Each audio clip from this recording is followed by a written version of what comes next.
city of Jarash. Sorry, I'm being distracted by the message of the recording being in progress. I just need to accept that so I can get that big notice out of my screen. Okay, there we go. I try again. The city of Jarash in northern Jordan is among the most intensively excavated urban centers in the Eastern Mediterranean.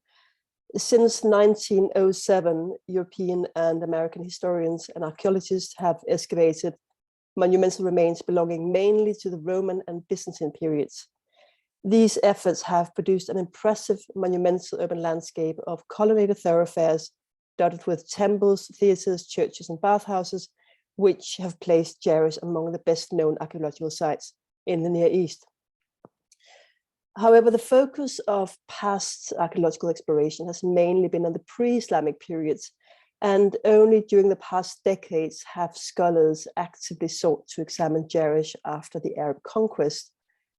Projects from the 1980s onwards, especially under the Jordanian-led Jarash Archaeological Project, established that Jarash flourished under Umayyad rule with renewed building activity throughout the town.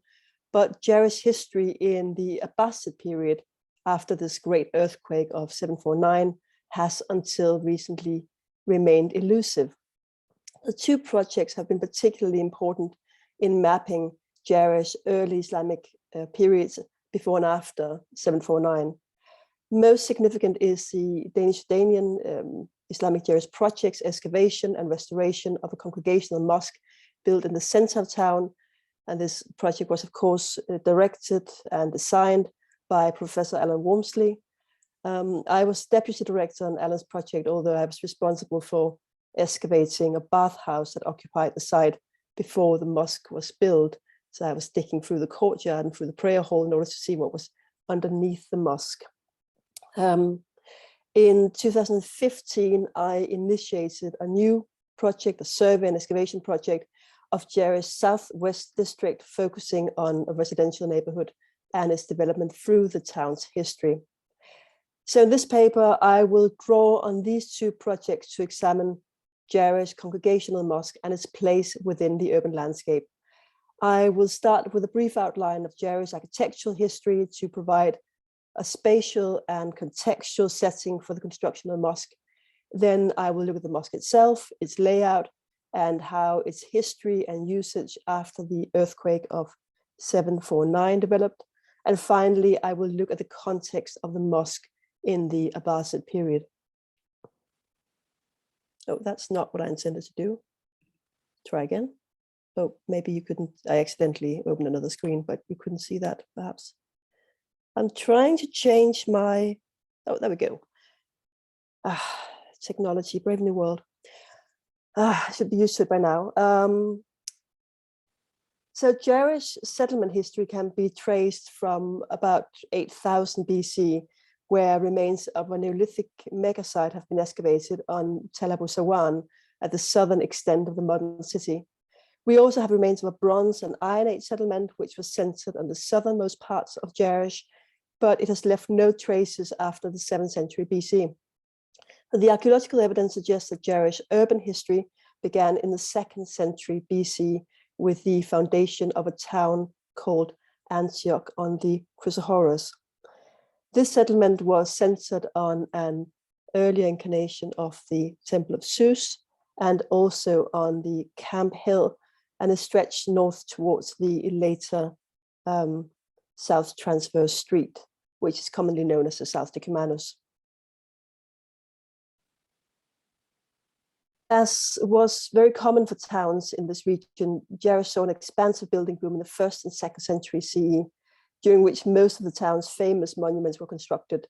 The urban elite invested enormous sums to present Jarash as a Romanized provincial town by building monumental architectural complexes organized along colonnaded thoroughfares that were lined with shops and public fountains and intersected in large open squares.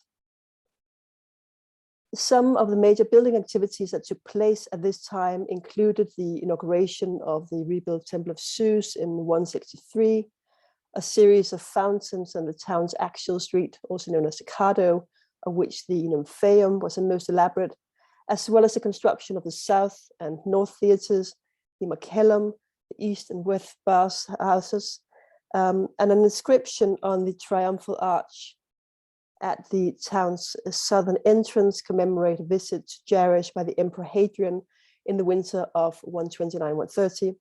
The construction of the adjacent hippodrome may also commemorate this event. From the 4th to 6th century, Jarash saw a radical transformation of its usage of urban space, in which the religious ideas as well as shifting economic priorities were accommodated within the built environment. The institutionalization of Christianity and its inauguration as a state religion in the 4th century introduced extensive changes to Jarash, which were manifested in the physical transformation of the urban landscape. The most direct consequence of the rise of Christianity was the gradual abandonment of the 2 great temples and the construction of more than 20 churches. More than 20 churches and shrines throughout the town. The latest foundation was in 611, as is recorded in a mosaic in the church of Bishop Genesius. During this period, the use of Jarash's 2 great temples for cult practices and worship was also discontinued. Instead, the temple of Zeus at the bottom served as a stone quarry, including a stonecutter's workshop in which building blocks were recut for use elsewhere in town.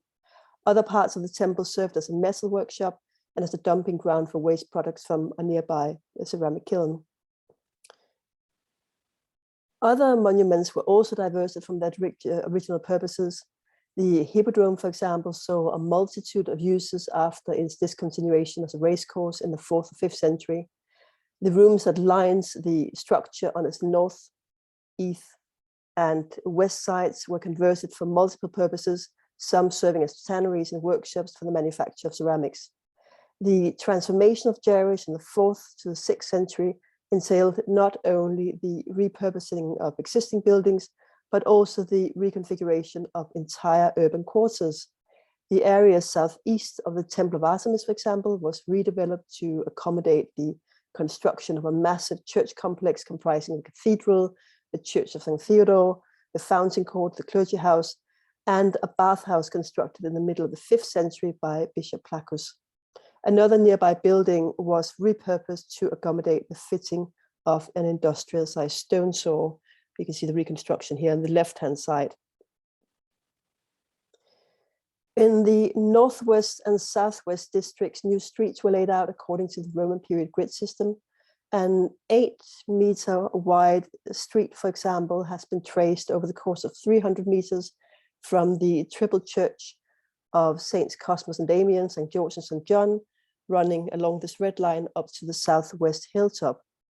And overall, the 4th to the 6th century can be perceived as a period of growth in which Jarash saw a continuous flow of building activity in which structures and areas were added to the urban fabric and existing but superfluous buildings were repurposed. The more turbulent 7th century mainly saw the consolidation of the existing urban fabric rather than the addition of new buildings. Although the Persian and Arab conquest of 602 to 630 and 634 respectively had no direct negative impact on the physical fabric of the town, the 7th century appears to have been a time in which financial investment into the urban fabric went towards maintenance rather than building anew. The Arab conquest in the 630s not only brought about a change in rulership, but also the arrival of new religious beliefs. The introduction of a new imperial religion had no immediate impact on the material culture of Jarash Christian communities. The archaeological evidence suggests that churches remained in use at least into the middle of the 8th century. And similarly, the archaeological evidence from elsewhere in town suggests not only a continuation of existing practices, but also a renewed investment in the built environment. Artisanal activities, for example, expanded in areas already dedicated to production, with the construction of pottery kilns in the Artemis, around the Artemis temple and within the North Theatre. And behind the Temple of Artemis, the excavation of structures under refurbishments provides a really good snapshot of a residential area in the first half of the 8th century, just before the earthquake. These examples, they form a picture of early Islamic Jarash as a time of renewed urban investment at both a communal and a private scale. The 8th century also saw the construction of a congregational mosque in the town's commercial center at the intersection of the so-called Cado and the Cumanus. The mosque replaced a bathhouse which had been in use from the 4th century until it was discontinued in the late 7th or early 8th century, and then dismantled to make way for the construction of the mosque. Jarash Congregational Mosque was based on the layout of the Great Mosque in Damascus, which was built, of course, in the first 2 decades of the 8th century in the reign of the Caliph al-Walid. And for the Jarash Mosque, Alan Walmsley has proposed a construction date in the 2nd quarter of the 8th century during the reign of the Caliph Hishām. The Jarash Mosque measured some 43 by 38 meters. It was accessed from the south transverse street, I'm just pointing with my cursor, through an almost 2-meter wide doorway, which opened onto this porticoed courtyard. The southern third of the mosque was equipped with a roofed prayer hall with a central mihrab, this one here. And similar to the Great Mosque in Damascus, the layout of column bases in the prayer hall suggests a triple gabled roof with a central transept in front of the mihrab. We have no evidence of decoration or flooring in the early mosque, although it looks like a hard-packed yellow clay may have served as flooring in the prayer hall. Perhaps it was covered by mats. In 749, after only a few decades of use, the mosque, along with most of Jarash urban fabric, was devastated by one or more massive seismic events. Our best source for the earthquake is a slightly later chronicle of Theophanes the Confessor, who lived from 758 to 817. And Theophanes, he recorded several major quakes that affected the region. And of the first, he wrote, "In that year, there was a great earthquake in Palestine, along the Jordan and the whole of Syria on the 18th of January at the 4th hour, and many thousands, countless people were killed, and churches and monasteries fell, especially in the desert of the holy city." Of the second, he wrote, "At that time, an earthquake and a great and terrible collapse occurred in Syria, as a result of which some cities were completely destroyed, others perhaps half demolished, and others in their entirety, with their walls and houses, were moved intact from the mountains to the plains beneath some 6 miles distance or more." Now, later authors, they then amalgamated these and other earthquakes into one single catastrophic seismic event, which was then dated to 18th of January, 749, but we're probably talking about several quakes. To many scholars, this earthquake has become synonymous with the end of pre-modern urbanism in large parts of the Levant. The damage that was caused by the earthquake is very well documented throughout Jarash, and it has led some scholars to assume a total abandonment of the town. The excavations within Northwest Jarash have generally identified discontinuation after the mid-8th century. We can see this, for example, in and around the North Theatre, the Artemis Precinct, the Propylaeum Church, and further west on the plateau behind the Temple of Artemis, and along sections of the South Transverse Street. However, it's worth noting that we also have sporadic evidence of post-earthquake activities that have been found throughout the town. The evidence includes a coin hoard found within the North Theatre, which included a 2-lunid dinar dated to 894, as well as 9th to 11th century housing found southeast of the theatre's exterior walls. Some traces of Abbasid period occupation of Makellum adds to this picture, as does pottery finds that suggest some continuous activity around the Temple of Zeus. Yet, excuse me, the evidence of continuous occupation after 749 is by far the strongest in Jarash's commercial and religious center at the intersection of the 2 main thoroughfares, and in the southwest district, so in this area down here. The archaeological investigation in Jarash Southwest District suggests that it was crucial to maintaining the central functions of urban life, and therefore the financial investments in the restoration of the town and the efforts put towards reconstructions were all concentrated here. After the earthquake of 749, excuse me, the mosque was rebuilt to its former dimensions, but its main entrance was blocked, as was its central mihrab. Instead, a new entrance was constructed on the actual street. You can see that in the image here on the right-hand side, this semicircular entrance, and also here on the map. And the smaller doorway was set into the mosque's western wall over here, giving access from a narrow street to the porticoed courtyard with an ablution feature set immediately inside the doorway.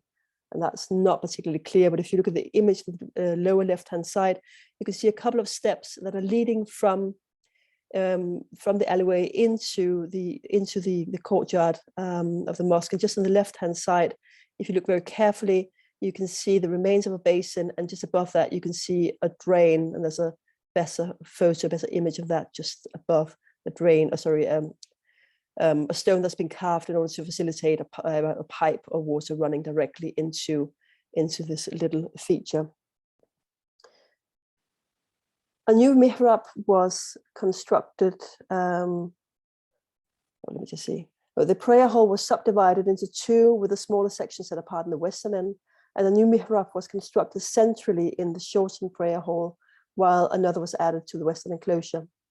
At some point, a minaret was added to the northeast interior corner of the courtyard, and following the rebuilding of the mosque, shops were added to its east facade, here, just south of the new entrance, and also across the actual street to the east side of the street.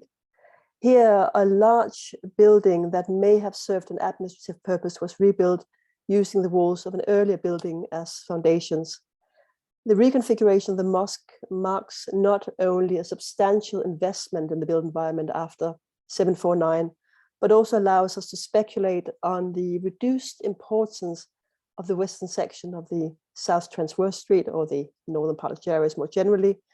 Instead of a monumental entrance from this street, the mosque was now accessed from the market to the east and the residential area to the west.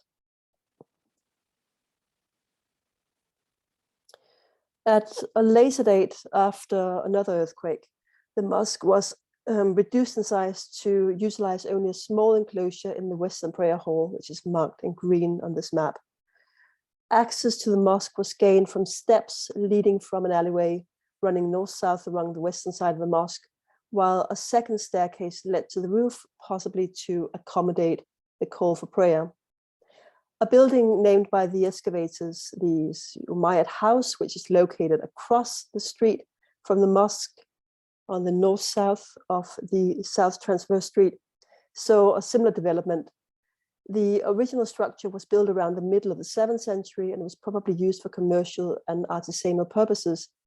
After the earthquake of 749, the foundation and surviving walls were refurbished and partitioned to create smaller units, and the final phase of its usage in the 9th century comprised the construction of several ceramic kilns. The mosque and the adjacent commercial area were connected to the southwest hilltop through two streets, and they are seen really clearly in this aerial photo from 1917.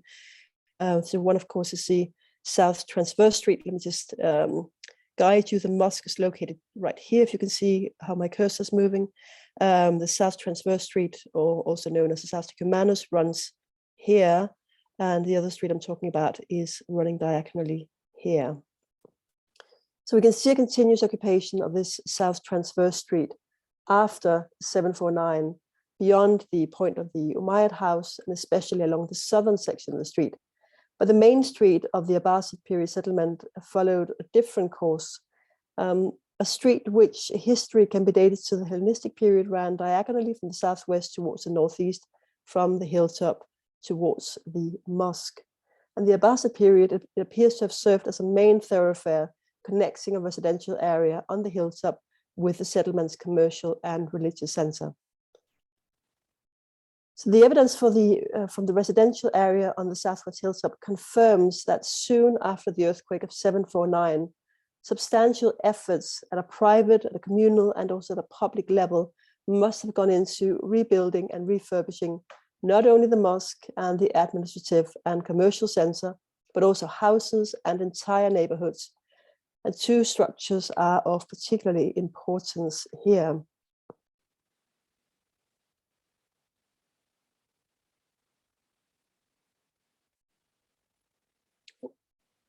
I'm trying to change the slide, but nothing much is happening.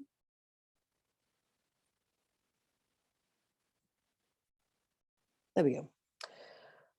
One structure comprised an enclosed area measuring 20 by 25 meters. From the surface remains, we could see that the building consisted of at least 5 rooms that opened onto a depression in the landscape, so very likely a courtyard, with a pear-shaped cistern in its northern end. We excavated 2 trenches within the structure. One trench, the one that's relevant for this paper, was located within the structure in itself, and it was put there in order to examine the relationship between one of the rooms in the southern part of the structure and the courtyard. The room was comprised by stone-built walls that were built directly onto bedrock, and then with a hard packed yellow clay floor. The patterns of collapse suggest that the room went out of use after an earthquake, after which it was abandoned. The collapsed roof and the walls sealed the deposit containing materials that were in use at the time of the earthquake. 2 large pitoi-style vessels embedded into the floor in the northern part of the room suggests that at least one of the functions of the rooms was for storage. The ceramic assemblage from the seal deposit was comprised by roughly 1,000 sherds that amounts to 22 nearly intact vessels with only few sherds from other pots. The 22 vessels were comprised by 9 large pitoi-style vessels. The largest of these measured more than 1 meter in diameter. There were also several storage jars, cooking pots, and a few examples of fine wares. Among these are ceramic forms that distinctly can be tied to the Abbasid period. So most strikingly are perhaps sherds from 3 vessels that were produced in this hard black fabric with a polished surface that you see on the upper right-hand side, which are comparable to sherds that are found in Abbasid layers near the Congregational Mosque in the center of town. It's distinctively Abbasid in its form. We don't see forms like this beforehand, to my knowledge. And it's very close in shape to vessels that are found in Pella, in Jerusalem, and in Capernaum, all of which are dated to the 8th or the 9th century. And the fabric also matches a rare ceramic specimen from Galilee, which was dated by Jody Magnus to the 8th or 9th century. Other finds from the room confirms the residential usage associated with cooking and storage, and comprise things such as loom weights, grinding stones, and also the blade of a knife. A second residential unit offers similar important evidence for usage after the earthquake of 749. In 2017, we excavated a small trench within another residential structure. The excavation revealed that this part of the structure collapsed in a fire. The roof was built from wooden beams with smaller twigs and packed clay, and the fire then caused the wood to burn and the roof to collapse, as well as the clay to harden. The walls collapsed on top of the roof, providing a rare sealed context, preserving organic material and basically leaving everything intact. The architectural fixtures and the finds suggest that the room had at least 2 functions. It served, on the one hand, a religious, spiritual purpose, while also being used for storage of foodstuff. A feature which has been identified as a prayer platform by the excavator of this trench, Apolline Vanet, was built in the corner of the room, comprising recycled marble with molded plaster on the wall. It consists of several recycled marble slabs. One of them has been identified as Congregational marble, and it has this plaster molding here on the wall. At the same time, we found hundreds of carbonized lentils in the floor, and they were probably kept in the cloth bag, which perished in the fire. Also, cereals such as wheat and barley were found in high numbers, along with some dates and figs. So we don't see C14 dating of the wood from the roof structure, and that gave us a date for the construction of the room in the late 8th century. And we've also done C14 dating of the lentils and the wheat, which gives us a date for the time of the fire around the end of the 9th century. Now, there's a couple of comparative examples that exist of this prayer platform. The image on the right-hand side is from a house in Beisan, where you can see the remains of 2 pillars that are perhaps imitating a mihrab on the end wall. Similar remains of a molded plaster can just about be made up in this house in Jarash, and you can see it just here in the corner behind the platform itself. So together, the ceramic evidence supported by the C14 dating suggests that the hilltop area was abandoned in the 9th or 10th century, probably because of a series of disasters. One house was abandoned after a fire broke out, which caused a roof to collapse. The other house was abandoned after an earthquake. The recovery of large quantities of domestic items also confirmed that both houses were in use at the time of their collapse. At this point, the archaeological evidence from the mosque and its adjacent residential structure suggests that the western segment of the town gradually contracted towards the center. The mosque remained in use but was reduced in size, while Jarash steadily transitioned from an urban settlement into a village community with an emphasis on intramural agriculture. And we can trace the extent of the agricultural developments in aerial photographs and in the excavations that were carried out by Hishām Barghouti along the north-south running street in Jarash Southwest District, so in this area right here. And the soil used for these fields did not accumulate naturally, but it looks like it was deliberately deposited for the purpose of farming.